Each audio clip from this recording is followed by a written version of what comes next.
அண்மை செய்தி. துணை முதலமைச்சராக பொறுப்பேற்க உள்ள உதயநிதி ஸ்டாலினுக்கு அமைச்சர்கள் நேரில் சென்று வாழ்த்து தெரிவித்து வருவதாக அண்மை தகவல் கிடைத்திருக்கிறது. இது குறித்த விரிவான தகவல்களை வழங்குவதற்காக எமது செய்தியாளர் பாண்டியராஜ் இணைப்பில் இருக்கிறார். பாண்டியராஜ், வணக்கம். விவரங்களை சொல்லலாம்.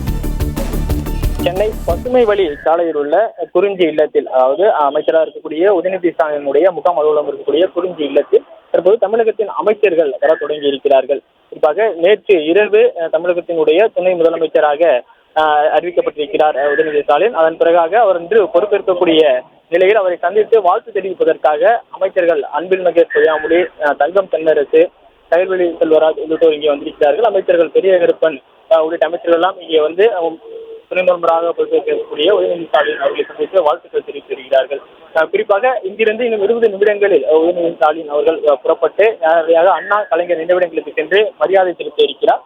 அதன் பிறகாக பெரியார் திடலுக்கு சென்று அங்கும் மரியாதை செலுத்த இருக்கிறார். அதன் பிறகாக கருணாநிதி அவர்கள் வாழ்ந்த இல்லம் இருக்கக்கூடிய கோபாலபுரம் இல்லத்திற்கும் செல்ல உள்ளார். அங்கு சென்று அங்கு அவர் மரியாதை செலுத்தியதன் பிறகாக தற்பொழுது மூத்த அமைச்சராக இருக்கக்கூடிய துரைமுருகன் அவர்களுடைய இல்லத்திற்கும், கோட்டூர்புரத்தில் இருக்கக்கூடிய அவருடைய இல்லத்திற்கும் உதயநிதி ஸ்டாலின் அவர்கள் செல்ல இருப்பதாக தகவல் கிடைத்திருக்கிறது. அங்கு சென்று அவரிடம் வாழ்த்து பெற்றதன் பிறகாக அறிவாலயம் சென்று முதலமைச்சர்களையும் மூத்த அமைச்சர்களையும் சந்திக்க இருக்கிறார்.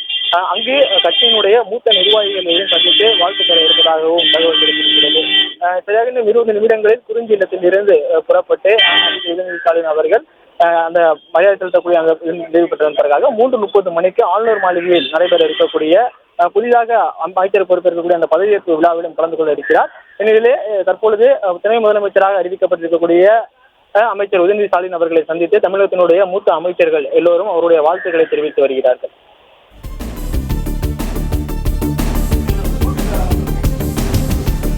விவரங்களுக்கு நன்றி பாண்டியராஜன்.